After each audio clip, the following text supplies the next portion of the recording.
कहानी है आरव और काव्या की, दो दिलों की जो पहले अजनबी थे, फिर दोस्त बने और धीरे धीरे उनकी दोस्ती मोहब्बत में बदल गई।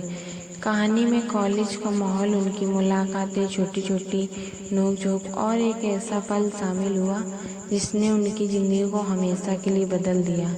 दिल्ली यूनिवर्सिटी का नया सेशन शुरू हुआ था। आरव जो गांव से पढ़ाई के लिए दिल्ली आया था, पहली बार बड़े शहर की भीड़ और रौनक देख रहा था। क्लास का पहला दिन था और सब स्टूडेंट्स एक दूसरे से परिचय कर रहे थे। उसी वक्त क्लास में एक लड़की दाखिल हुई, सफ़ेद सलवार कमीज में लंबे खुले बाल और आंखों में मासूम चमक।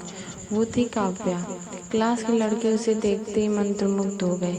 आरव ने भी पहली बार उसे देखा और कुछ पल के लिए अपनी नज़रें हटा ही नहीं पाया।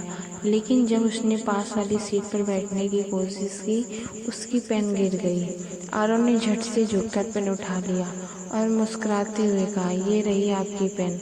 काव्या ने मुस्कुराकर कहा, थैंक यू। वैसे मैं काव्या। आरव, उसने हल्की झिझक के साथ हाथ मिलाते हुए कहा। उस छोटे से पल ने दोनों के बीच दोस्ती शुरुआत कर दी। दिन गुजरने लगे, दोनों लाइब्रेरी में साथ पढ़ते, कैंटीन में कॉफ़ी पीते और क्लास प्रोजेक्ट्स में पार्टनर बनते। धीरे धीरे दोनों की दोस्ती गहरी होने लगी। काव्या चंचल स्वभाव की थी, हमेशा हंसती मुस्कुराती रहती। आरव थोड़ा संकोची था, लेकिन काव्या की हंसी उसे खुलकर जीना सिखा रही थी।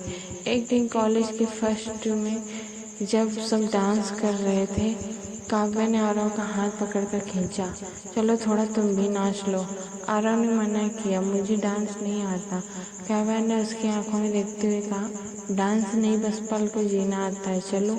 उस रात पहली बार आरव ने महसूस किया कि काव्या उसके लिए सिर्फ एक दोस्त नहीं, कुछ और भी बन चुकी है। काव्या अब आरव के बिना अधूरी लगने लगी थी।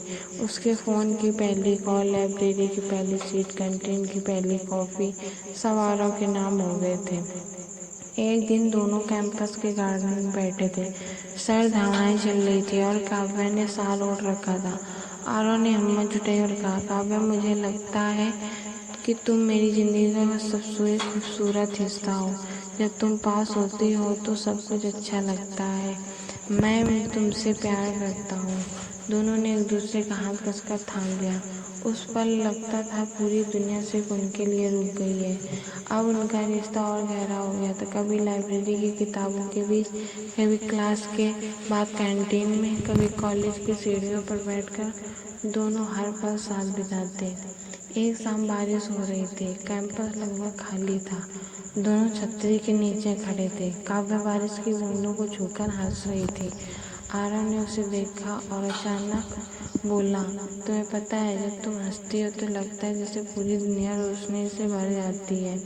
काव्या शर्मा गई। हवा में उसकी भीगी लटें उसके चेहरे से चिपक रही थी। आरव ने धीरे से उसके चेहरे से लट्टों को हटाया। काव्या की सांसें तेज हो गईं। उनके बीच कुछ पल की खामोशी थी, लेकिन आंखें बहुत कुछ कह रही थी। कॉलेज का पिकनिक ट्रिप हुआ। सब स्टूडेंट ग्रुप बनाकर मस्ती कर रहे थे, लेकिन आरव और काव्या धीरे धीरे सबसे अलग होकर झील किनारे पहुंच गए। चांद पूरा था और उसकी रोशनी झील पर गिर रही थी। हवा हल्की थी, माहौल रोमांटिक। काव्या झील के पानी को उंगलियों से छूते हुए बोली, कितना सुकून है यहाँ, काश जिंदगी ऐसे ही रुक जाए। आरव ने उसकी ओर देखते हुए कहा, अगर तुम साथ हो तो मुझे और कुछ नहीं चाहिए। काव्या ने उसकी आंखों में देखा और उसकी पलकों पर हल्की छपक आई। आरव धीरे धीरे उसके करीब आया।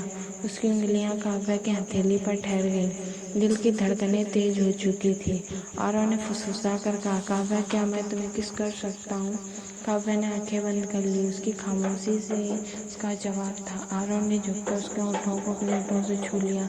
वो पल मानो पूरी दुनिया थम गई।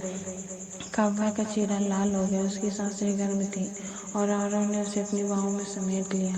वो पहला किस सिर्फ होठों का मिलन नहीं था, बल्कि दो दिलों को एक दूसरे में खो जाना था। उस किस के बाद दोनों का रिश्ता और मजबूत हो गया। अब वो सिर्फ प्रेमी नहीं, एक दूसरे के आदत बन चुके थे। रात भर चैट, सुबह की गुड मॉर्निंग कॉल, क्लास में चोरी पे एक दूसरे को देखना, सब उनकी दिनचर्या का हिस्सा था। काव्या अक्सर कहती, यार तुम मेरे लिए किसी सपने जैसे हो। और आरव मुस्कुरा कर जवाब देता, और तुम मेरी जिंदगी का सबसे हकीकी सच हो। समय बीता, इम्तिहानों का दौर आया। दोनों पढ़ाई में व्यस्त हो गए, लेकिन उनके बीच का रिश्ता और भी गहरा होता चला गया। इम्तिहान की आखिरी रात दोनों लाइब्रेरी में साथ बैठे थे। काव्या ने कहा, अगर आरव कभी हम दूर हो गए तो? आरव ने उसका हाथ पकड़कर कहा, तो दूरियां मिटा दूंगा और तुमसे दूर रहना मुमकिन ही नहीं।